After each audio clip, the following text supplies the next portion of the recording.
While I was busy at work, an unexpected email interrupted my day.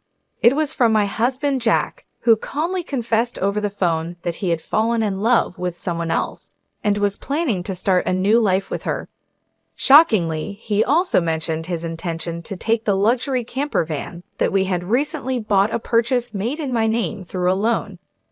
Despite my efforts to reason with him, Jack disregarded my pleas, abruptly ended the conversation, and soon became unreachable. Eventually, he vanished with his new partner, leaving me and our 12-year-old son, Gary, burdened with a significant debt. My name is Lauren, a 40-year-old mother, navigating through life with Gary, a remarkably bright child who loves to read and discuss complex topics. Unlike Gary, Jack has always been unpredictable, rarely holding on to a job for long.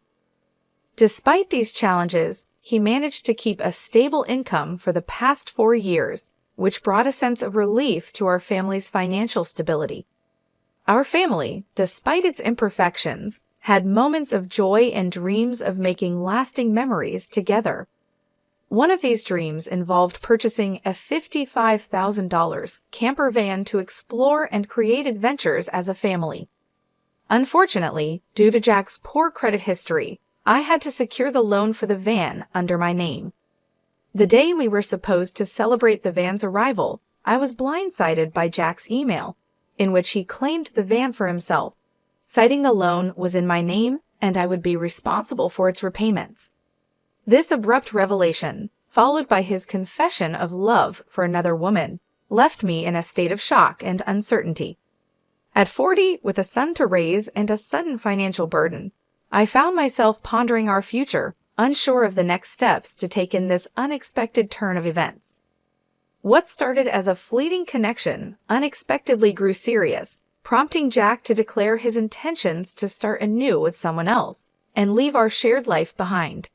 During a brief and unsettling phone call, he referenced our previous discussions about divorce conversations that emerged during heated arguments. Jack stated he would proceed with the divorce, swiftly ending the conversation and leaving me in a state of shock. This moment was the stark realization of Jack's betrayal, a harsh revelation that hit me deeply.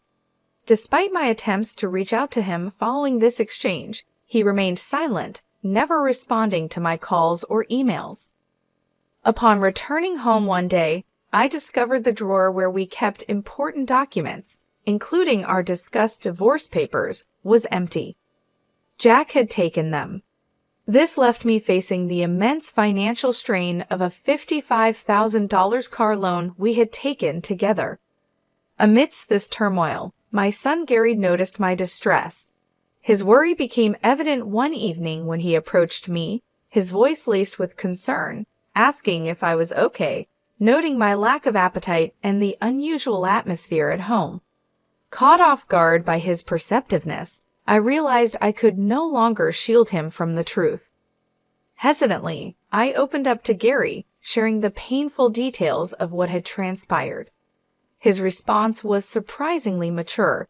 He seemed to have anticipated the changes in our family dynamics, although I sensed the news affected him more than he let on.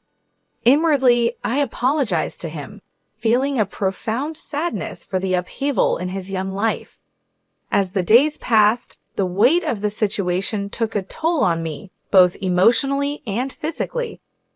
My health began to decline, a fact I could no longer ignore when I found myself unable to stand during a training session at work.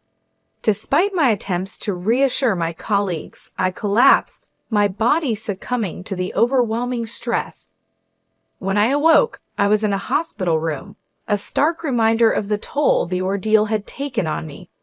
Amidst the physical and emotional chaos, the support from those around me, especially Gary, became a beacon of strength, reminding me of the resilience needed to navigate through the aftermath of Jack's departure and the challenges that lay ahead.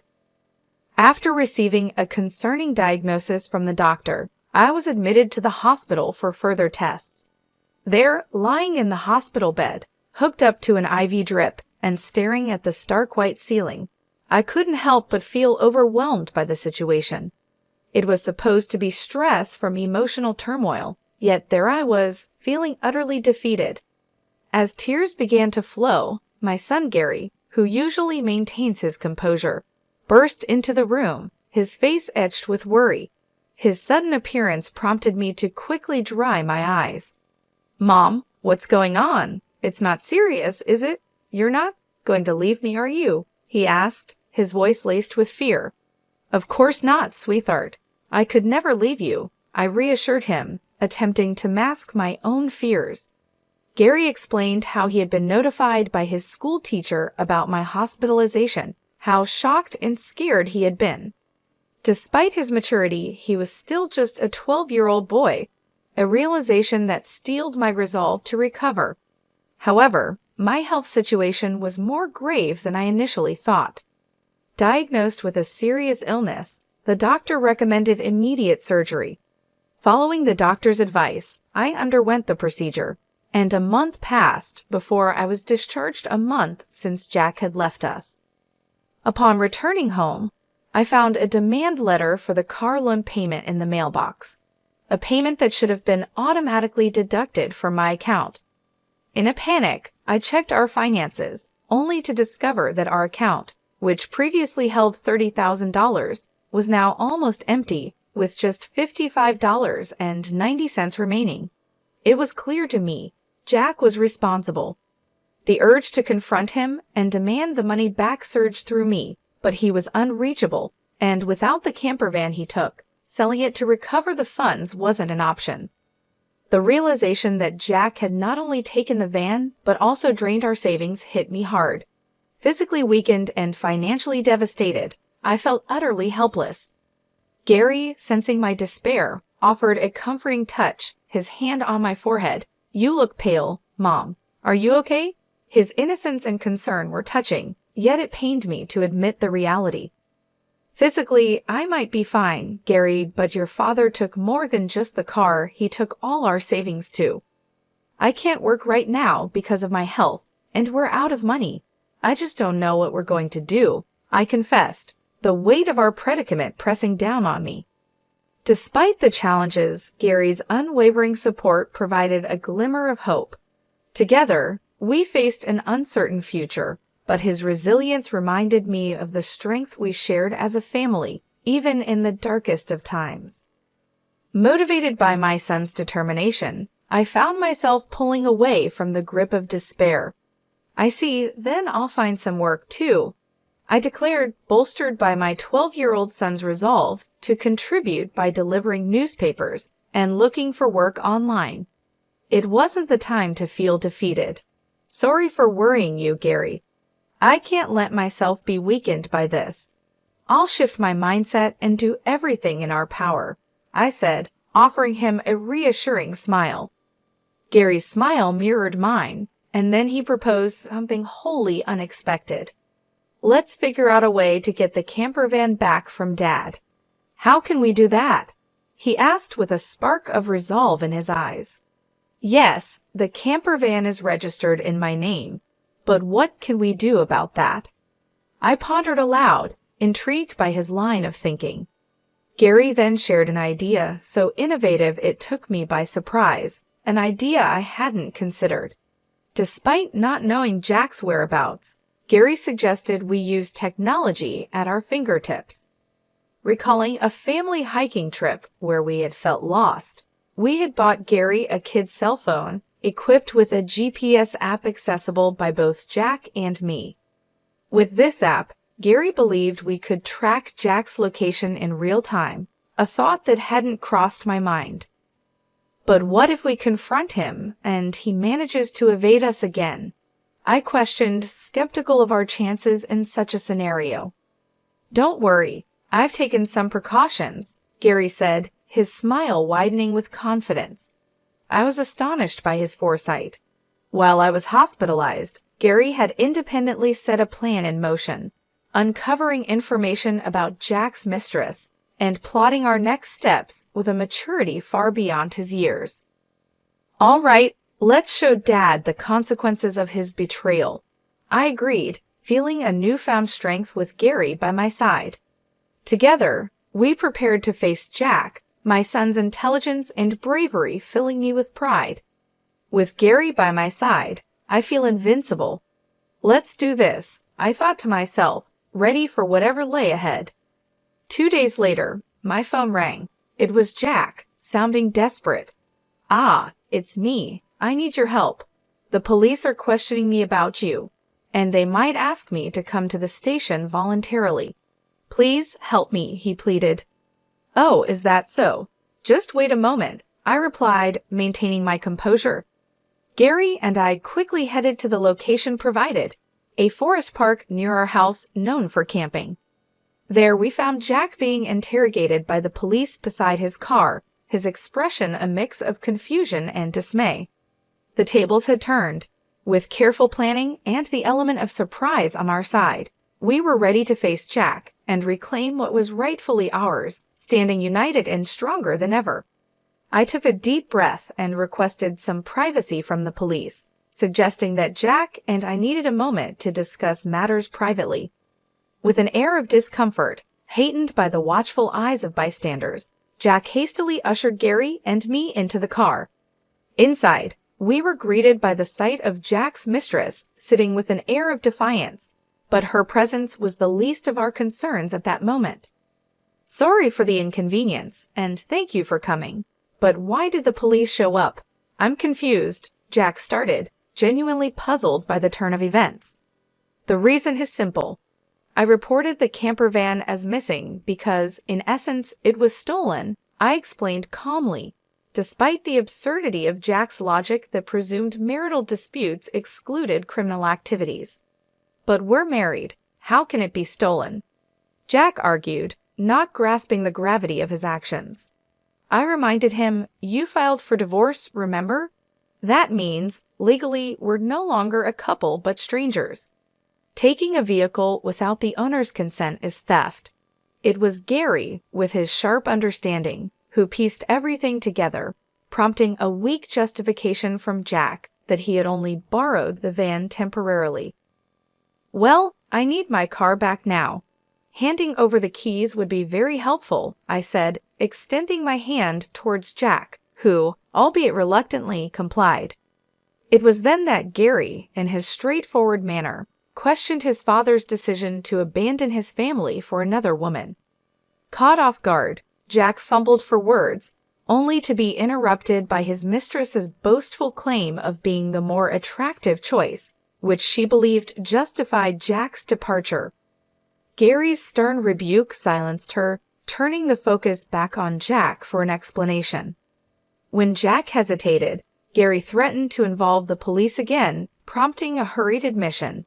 Jack revealed that Martha, the other woman, had joined his company 5 months prior, and their affair began shortly after. The revelation of Martha's pregnancy led Jack to the decision to leave us and start anew with her. "Why did you take the camper van?" I asked, aiming to understand the rationale behind his decision amidst the chaos of his actions and decisions. "After leaving my job, I contemplated selling the camper van for some extra cash. However, it seemed you had other plans, Jack, using it for your escapades. I figured it was too hasty to sell it immediately, so we took it for a trip instead." "But how did you keep track of all this?" Jack asked, puzzled.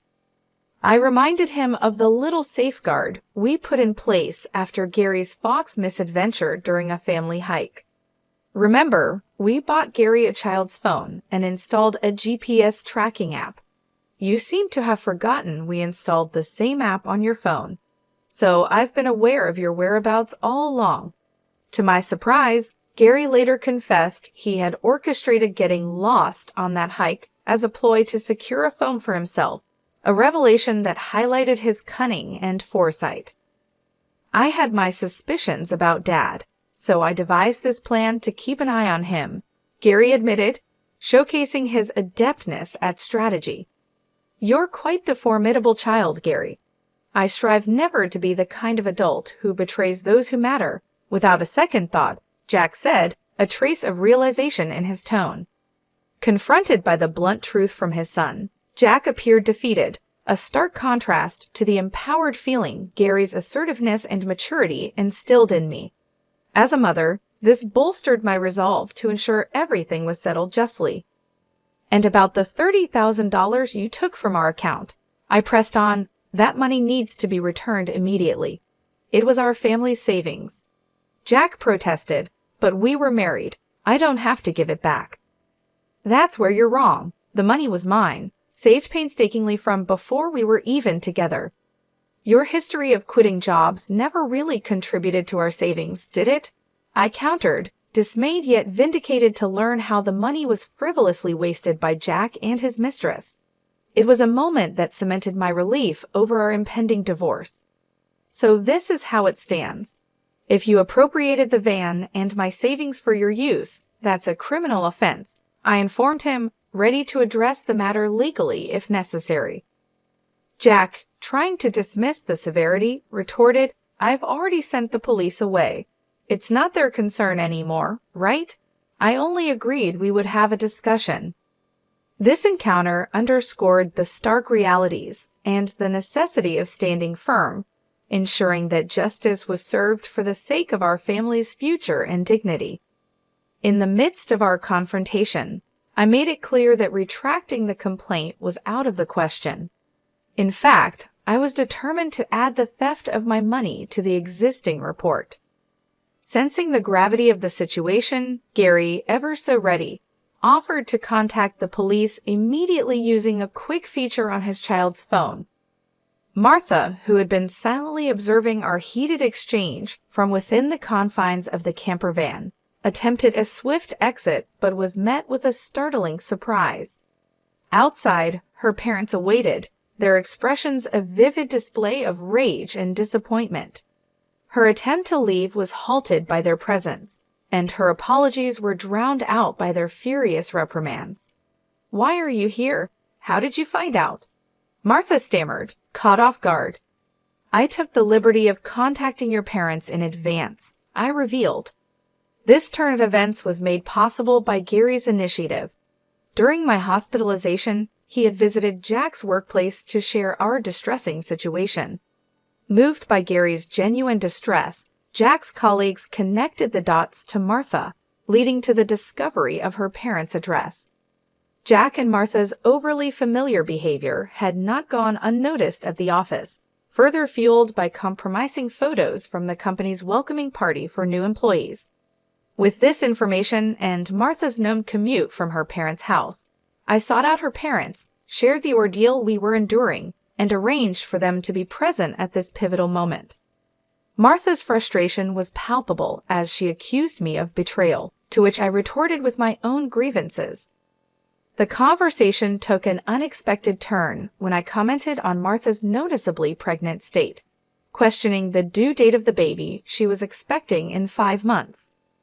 This revelation brought the timeline into sharp focus, revealing a glaring discrepancy with the duration of her relationship with Jack. Caught off guard, Jack could only stare in disbelief as the realization dawned upon him. The child Martha was carrying could not possibly be his, given the timeline of their affair. This revelation exposed not just the infidelity, but also the deception Martha had orchestrated. Caught in her web of lies, Martha's facade crumbled as she nearly confessed to her deceit. Jack, now faced with the truth, was forced to confront the consequences of his actions, and the reality that the life he thought he was building on a foundation of lies was crumbling before his eyes. Caught in the midst of deception, Jack's frustration boiled over as he accused Martha of ruining his life with her lies. "You're so gullible, not seeing through the lies at all. A real fool," he exclaimed, as their argument spiraled into an ugly exchange. Amidst their quarrel, we reached out to the police to update them on the unfolding drama. As night fell, the forest park was illuminated by the eerie glow of police car lights, setting a dramatic scene for the conclusion of this ordeal. In a moment of desperation, Jack pleaded for forgiveness, acknowledging his wrongdoings and vowing never to stray again. However, Gary, wise beyond his years, dismissed his father's sudden change of heart with a dose of reality. People don't change overnight, especially not someone as unreliable as you. Echoing Gary's sentiment, I made it clear to Jack that I could not trust his hollow promises. It's time for you to face the consequences of your actions at the police station. As for the money, worry about repaying it after you've served your time, I told him, firm in my resolve. Jack worried about his ability to repay the stolen funds if incarcerated, but I assured him that arrangements would be made. Once you're out, you'll work off your debt, including the $30,000 you took and child support for Gary. We'll calculate the total amount out, I explained, already having a plan in place for his employment and repayment. Turning to Martha, I reminded her of her role in this debacle. You might consider yourself merely a bystander, but you're complicit in Jack's actions. Be ready to face the consequences. Her plea for help from her parents was met with rejection. They could not support a daughter who brought trouble upon others. Eventually, Jack and Martha were taken into custody, a testament to Gary's strategic thinking. Although they were released from detention shortly thereafter, they were confronted with a substantial financial obligation to me, arranged through legal channels. I successfully claimed $30,000 in damages and secured a child support agreement from Jack amounting to $800 monthly for Gary. Furthermore, I facilitated Jack's employment at a subcontracting factory associated with my workplace, ensuring his debts to us would be deducted directly from his earnings. With the camper van sold and the loan settled, my health saw a significant improvement, rejuvenating my energy and dedication to my work. Gary, too, took on more responsibilities around the house, embodying resilience and perseverance. Together, we look forward to moving ahead, stronger and more united than ever, ensuring Gary has every opportunity to follow his dreams without hindrance.